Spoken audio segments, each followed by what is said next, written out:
Une petite vidéo pour refaire un petit point sur les sondes à ballonnet.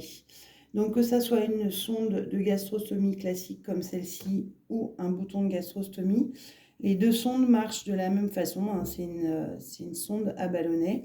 Donc sur les sondes de gastrostomie, en fonction de la charrière, vous allez retrouver les recommandations de gonflage du ballonnet. Donc vous voyez ici, c'est une charrière 18 et on doit la gonfler entre 7 et 10 millilitres.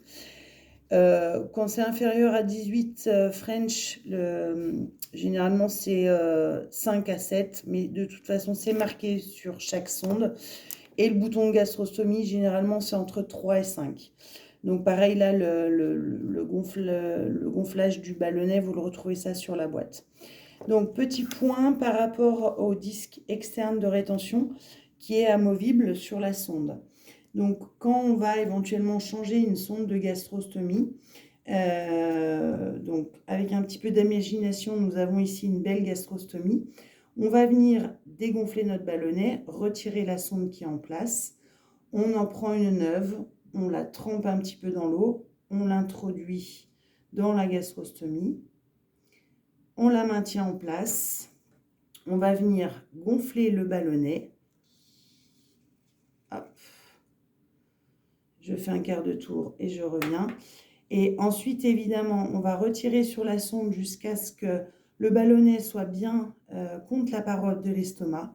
Et ensuite, on va venir descendre le disque externe de rétention pour bien que la stomie soit, la paroi abdominale soit prise en sandwich entre le ballonnet et le disque externe de rétention.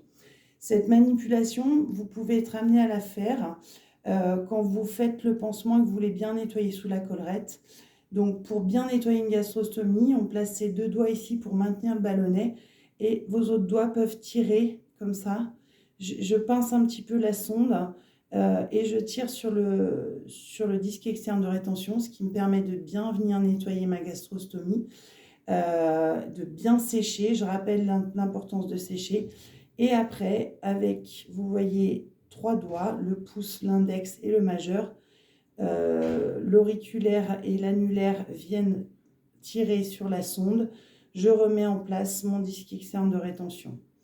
Attention, évidemment, si cette partie-là est mouillée, le disque il glisse complètement sur la sonde. Dans ces cas-là, il faut que vous arriviez à sécher votre sonde, le faire bouger jusqu'à ce qu'il n'y ait plus d'eau. Et si des fois c'est un petit peu long, il suffit de mettre un petit sparadrap à ce niveau-là pour maintenir le temps que ça sèche. Petite précision, si votre gastrostomie a un problème, qu'elle est entamée, qu'il y a des bourgeons que vous devez traiter, etc., souvent on met en place des pansements, que ça soit du biatin, tout type de pansement. Donc moi, ce que je vous conseille, là, vous voyez, c'est une plaque de 12 par 12. Donc je l'ai coupée en 4 et après, je l'ai coupée en façon métalline. Ce qui nous permet après de pouvoir venir la mettre en place sous le disque externe de rétention, vraiment de la même façon qu'une métalline. Ce que je vous conseille, c'est d'éventuellement venir mettre un petit bout de scotch pour bien maintenir, je le fais grossièrement, mais de bien venir maintenir ici notre pansement.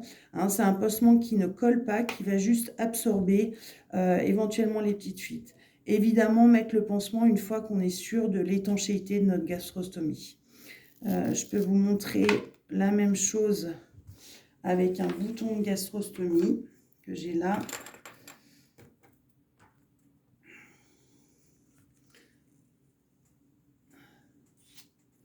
Hop.